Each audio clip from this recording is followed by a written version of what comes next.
Good morning. Good morning. Or if you're not a morning person,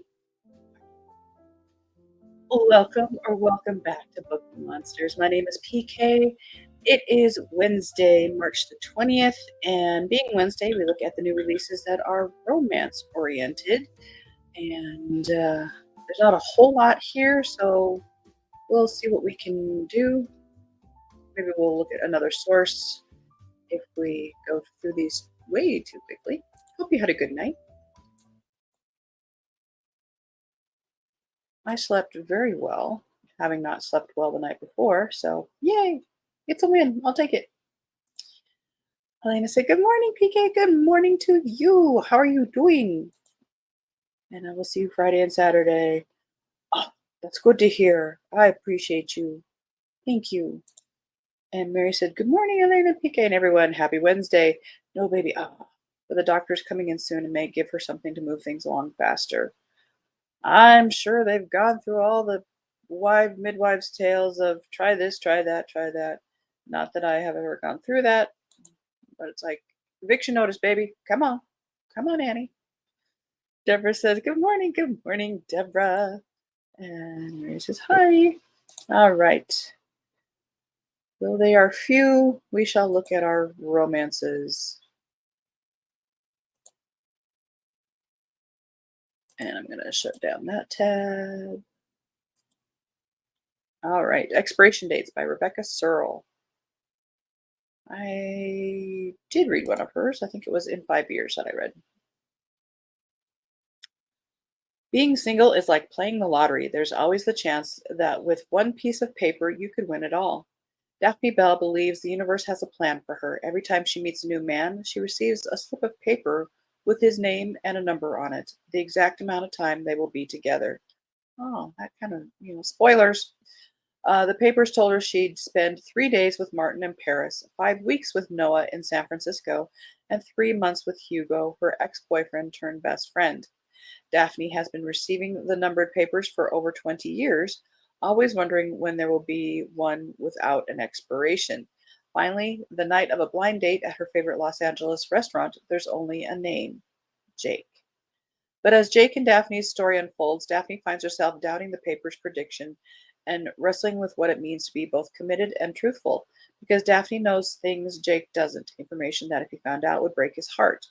Told with her signature warmth and insight, blah, blah, blah. Would you want to know? Because then you'd start a countdown. I mean, cute concept. I might even read it someday.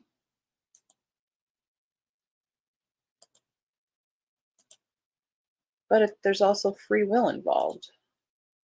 Uh, it's fiction. Let it go. In a Not So Perfect World by Neely Tubati Alexander. Emily Griffin says this is a writer watch.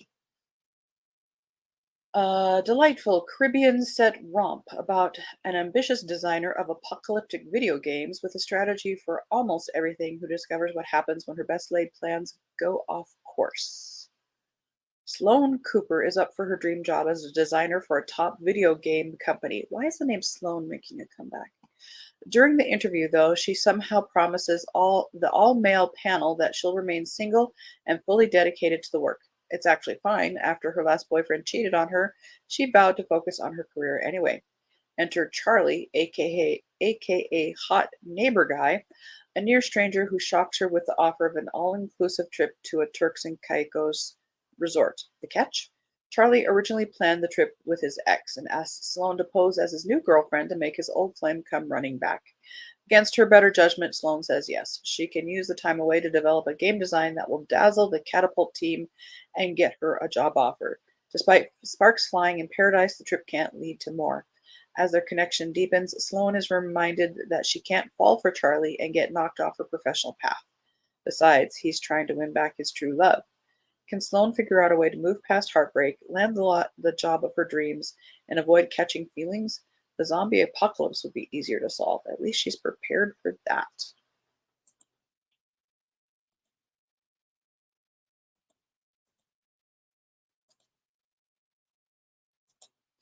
Novel idea, pardon the pun. It's okay. I'm getting immune to puns. Deborah said she wouldn't want to know. Yeah. I mean, that's sad. Okay, we've got a week left. I mean, what do you do? Do you savor it? Yes, but you're also like preparing yourself to move on. Meh. Yeah, this cover got me too. Let's see what it's about. Let's see if it holds up to the cover. This is A Damsels of Discovery by Elizabeth Everett. When a Victorian apothecary hires a stoic private investigator to protect her business, I'm intrigued. They learn there's only one way to treat true love, with a happily ever after. When Lucinda Peterson's recently perfected formula for a salve to treat croup goes missing, she's certain it's all like Vicks Vapor Rub, maybe. Uh, it's only the latest in a line of misfortunes at the hands of a rival apothecary. Outraged and fearing financial ruin, Lucy turns to private investigator Jonathan Thorne for help. She just didn't expect her champion to be so grumpy. A single father and an agent at Tierney and Co., Thorne accepts missions for a wide variety of employers, from the British government to wronged wives. None have intrigued him so much as the spirited Miss Peterson. As the two work side by side to unmask her scientific saboteur, Lucy slips ever so sweetly under Thorne's battered armor, tempting him to abandon old promises. With no shortage of suspects, with a hostile political group to an erstwhile suitor, Thorne's investigation becomes a threat to all that Lucy holds dear. As the truth unravels around them, the cure to their problems is clear. They must face the future together. Let's see. Grumpy Sunshine, sure. Single father, sure. It's like they have little check boxes. But I am intrigued by that one. We shall see. Catching Feelings, an Enemies to Lovers baseball romance. Orleans University, second in that series by Marin Moore. I accidentally hooked up with the guy I despise. Accident. A mistake I'd love to forget, except now he's my new roommate. Reese Landry is Orleans University's arrogant all-star catcher, and I'm the one girl he can't seem to catch. If anything, it only makes him want me more. He's disgustingly rich, of course he is. Stupidly charming, and everyone loves him, except me. But then life throws me the ultimate curveball. He's my new temporary roomie. I thought it was going to be easy keeping him at a distance. Turns out I was wrong. He's nothing like the cocky rich playboy that I thought he was. I told myself one more time wouldn't hurt. We promised to keep things casual, no strings attached. But soon lines blur and he somehow becomes my only safe space to land. And now we're catching feelings. So if you're looking for a baseball, taking a break from the hockey ones. And yeah, there was a hockey one here, but it had the F bomb in the title, and I didn't want to showcase that one. Take Me, I'm Yours, a forbidden age gap romance. Oh dear. By Lily Valente. Ew. Ew. Okay, we'll read it. I'm not supposed to want my ex-boyfriend's dad. But after one scorching night last summer with a sexy older man who instinctively knew how much I wanted to be called his good girl, I can't stay thinking about him, and I just can't go on anymore. Okay. Onward. Let's go on to a pretty dress one. A Noble Scheme, Imposters Number 2 by Rosanna M. White. Gemma Parks is known throughout high society as G.M. Parker, a columnist renowned for her commentary on the cream of society. Behind the scenes, she uses her talent to aid the imposters in their investigations by gathering intel at events and providing alibis for the elite firm's members through her columns. Yet her clandestine work would be more exhilarating if it weren't for the constant presence of the gentleman who broke her heart. Graham Wharton has never had eyes for anyone but Gemma, and she left his soul in tatters when she walked away from him.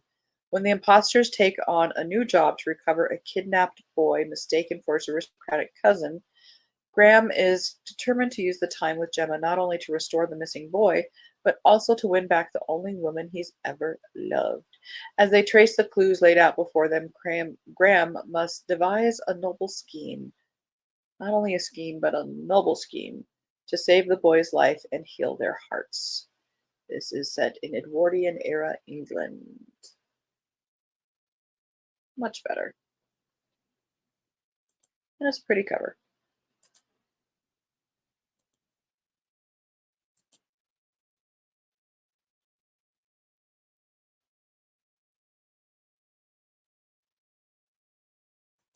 Sorry, coffee is required.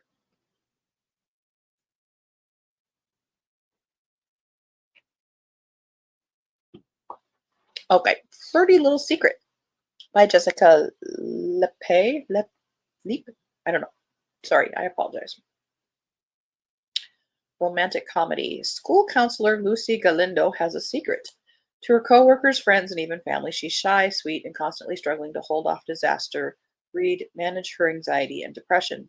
But online, she's bold, confident, and always knows what to say. It's how she's become the wildly popular at the misguided counselor. It's also why she keeps her identity anonymous. Her followers would never trust the real Lucy with their problems. History teacher Aldrich Fletcher thought a new job would give him some relief from his drama filled family. Instead, he's dodging his ex girlfriend and pining over his new coworker, who only ever seems to see him at his worst. Thankfully, he can count on his online confidant for advice until he discovers the misguided counselor is Lucy. Now Fletcher has a secret too, and while Lucy can't deny there's something between them, she's not sure she can trust him. He's keeping your secret. Can they both find the courage to share the truth and step out from behind their screens? No. I mean, look at the cover. They're not even looking at each other. They're looking at their phones.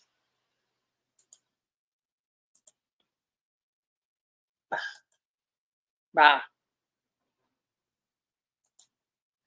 Just for this summer, a fun swapped roles contemporary clean romance novel by Melody Carlson.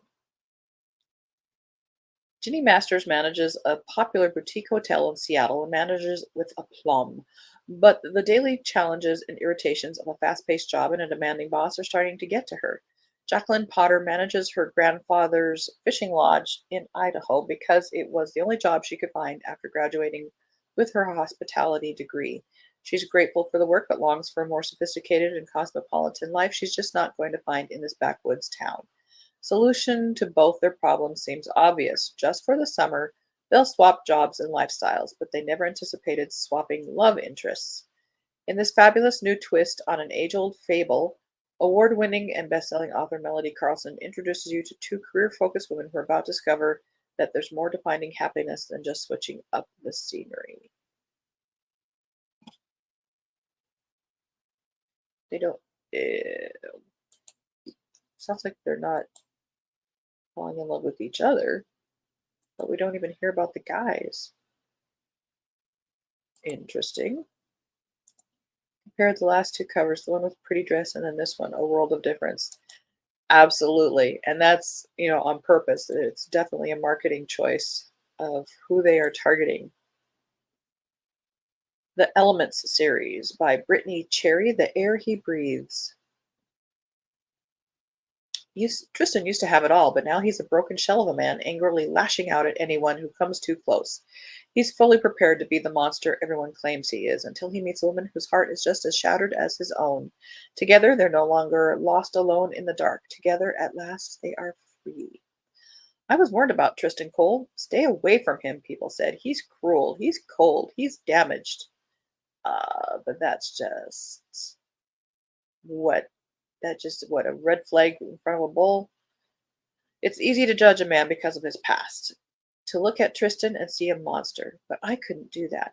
I had to accept the wreckage that lived inside of him because it also lived inside of me. We were both empty. We were both looking for something else, something more. We both wanted to put together the shattered pieces of our yesterdays. Then perhaps we could finally remember how to breathe.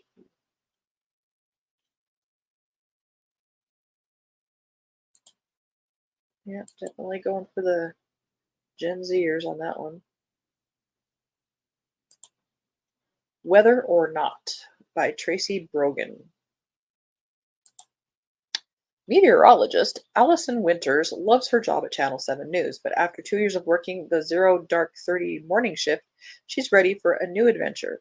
When the news director assigns her to join a team of adrenaline loving, tornado seeking storm chasers, Allie is thrilled. Live weather segments from the road are just what she needs to boost her on air visibility and get that promotion.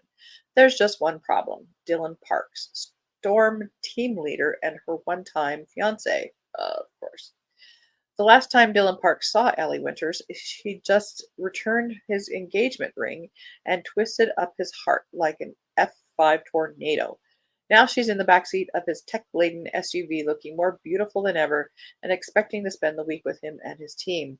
In the 5 years since their breakup, Dylan worked hard at establishing his career. He'd worked even harder at getting over the love of his life. Neither was easy, and her surprise appearance is making him feel as unstable as a springtime weather system in Kansas. But they're both professionals, they can handle this, right? As long days spent chasing ominous clouds give way to nostalgic memories and evenings together stir up their long buried emotions, both Dylan and Allie wonder if they can put their turbulent history in the rearview mirror. Is it possible that true love, like lightning, sometimes strikes twice? Maybe. Let's go back to this love remedy one. That's all I have.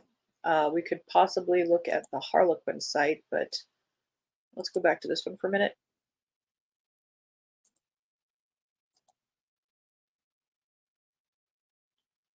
Read a sample.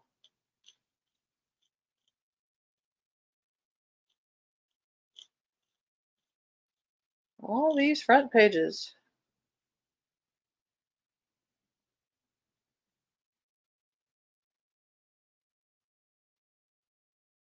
The book, oh, trigger warning. London, 1843. How much for pulling a tooth? Any other day, Lucinda Peterson's answer would have been however much the man standing before her could afford.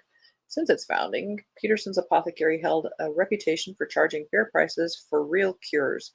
If a customer had no money, Lucy and her siblings would often accept goods or services in trade. Today, however, was not any other day. Today was officially the worst day of Lucy's life. Yes, there had been other worse days, but that was before today. Today was absolutely the worst.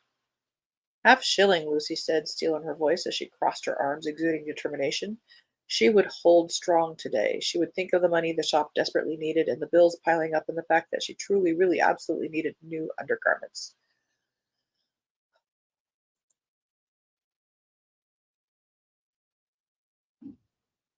It reads like a young adult, which is, good for young adult readers to get a historical romance taste, but for adults, it read kind of young. Bah. All right, we got a couple more minutes. Let's scroll through the harlequin.com website. These are the new releases. These are the ebooks, and these are available to read on the Harlequin website. These are officially being released in April. And some of them we have already looked at because they do put these out separately, but then they do have their category stuff. Ooh, pretty dress. I don't do cowboys necessarily, but that is a pretty dress.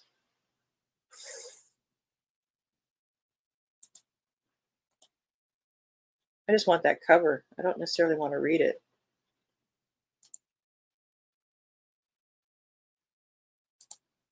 A diamond for his defiant Cinderella. Look at that dress.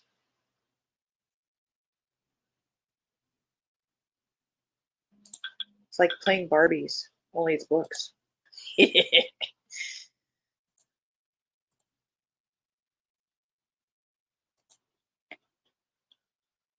Ah, we're just gonna scroll a little bit, see if anything jumps out of us. I don't do Amish. I don't do babies.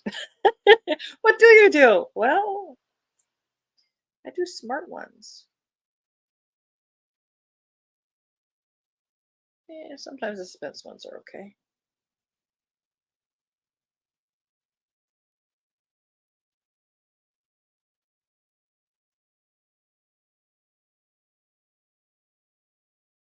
Lots of action here, though. Look at this.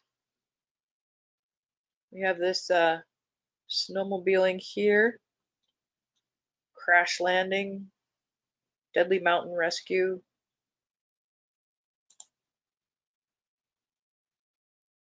Yeah, I don't do babies. I'd check that out if that were a Harlequin movie.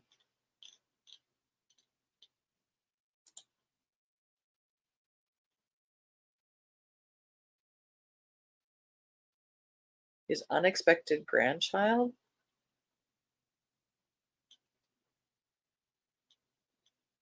Hunted hotshot hero.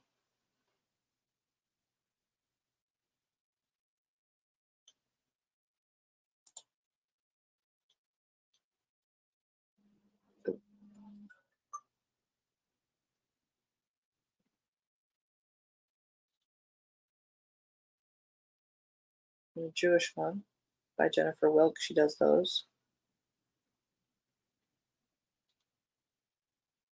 I don't know. Do you see that cover with the baby up close? And Mary, you've got grandbaby brain, but would you? This is a romance book, but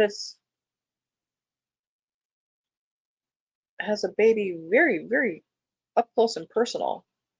Ha! I don't know. Oh well, we are out of time.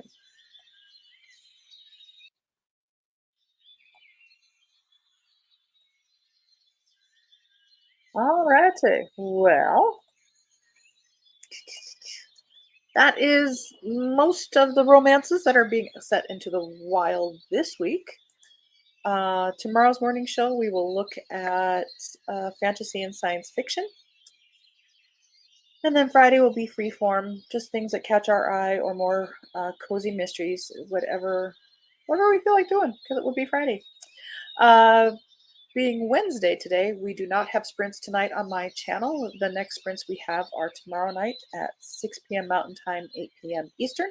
They'll go for 2.5 hours. And after that, we have sprints on Saturday afternoon at 1 p.m. Mountain Time, 3 p.m. Eastern. Hope you guys have a good Wednesday. Read good books. Off to the dentist for semi-annual cleanings. We'll miss. Good luck. Happy hump day. Same to you. And bye, y'all. See you later. See you, Deborah. Thank you so much. So please take care. Read good books. And as the banner says here, don't be a bookworm. Be a bookie monster. Nom, nom, nom. Have a good day and God bless.